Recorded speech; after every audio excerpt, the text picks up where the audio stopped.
Hi, my name is John Toole, and today I'd like to talk to you about hedging vines. And first of all, before we get into it, I want to talk to you about how long of a shoot do we need to achieve in the growing season to properly ripen the clusters of fruit down at the base of that shoot. When we're talking about shoot length, we like to talk about leaving about 15 leaves or 15 nodes on that shoot to ripen the clusters of fruit down here. So if we count, that would be 1, 2, 3, 4, 5, 6, 7, 8, 9, 10, 11, 12, 13, 14. This is our 15th node or leaf right here. And even beyond that is 16, 17, 18, 19, 20. Now I'm not talking about lateral shoot leaves either. I'm talking about main primary leaves. Any of these lateral shoots, they don't count for that. We're talking about node positions to have at least 15 node positions, which translates to 15 leaves along the way. All right? So anything beyond 15 is sort of bonus. And as far as this trellis is concerned, if this shoot were to be growing in here, I could come along and hedge it somewhere at about 12 to 14 inches above the top wires there and feel pretty confident that I still have 15 leaves.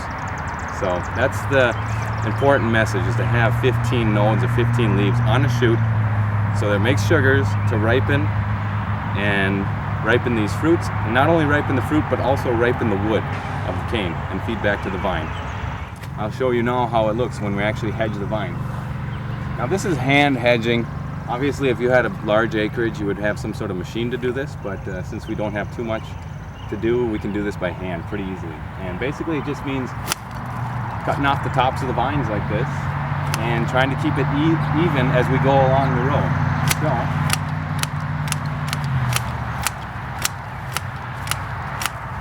I like to keep the length of the shoots fairly long in the front of the season, because you can always come back and trim these shoots more as the season rolls on, but remember, you can't put it back on. And plus, if you don't trim it high enough and you trim it down here, you're going to force a lot of lateral shoot growth in this zone here and even into the fruit zone. So we want to keep that zone, we want to keep the lateral shoots popping out up here versus down here. And when we tip the vine, that's going to stimulate lateral growth. We know this, but keeping it higher, keeping the vine as high as possible, will keep those lateral shoots up here and out of our fruit zone as best as we can. So to continue on,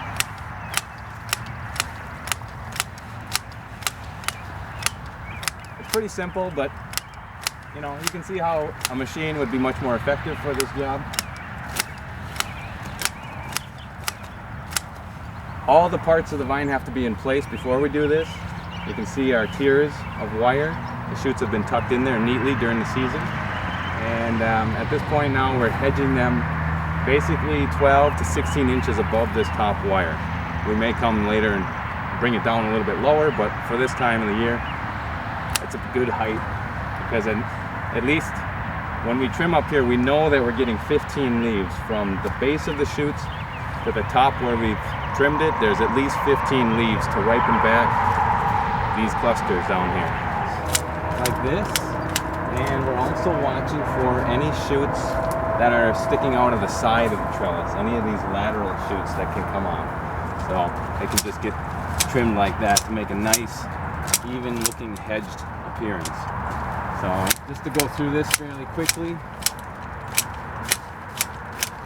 of course you can do this mechanically if you have the capability.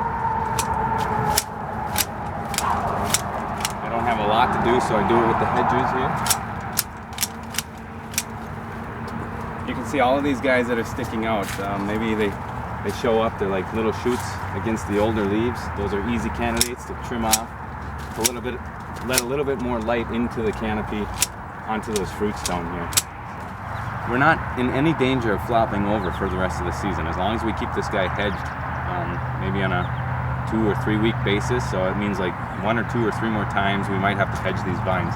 But as you can see, they're really nice and stable up here, pretty rigid at this point. Even on a strong wind, they're not going to flop over. The only thing that I would do then at this point is, if they are continuing to grow beyond that, those lateral shoots or those leftover shoots that are still crawling up, I just come along and hedge them again, like so.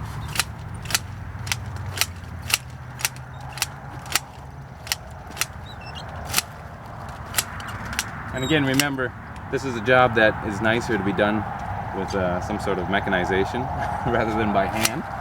But if you have a small vineyard and a small budget, this totally works and makes these vines really nice. Keeps them in a nice controlled manner, and we still have shoots that have achieved 15 leaves, and the whole system is working, feeding back down to the clusters down here, and we should have some pretty nice fruit by the end of the season.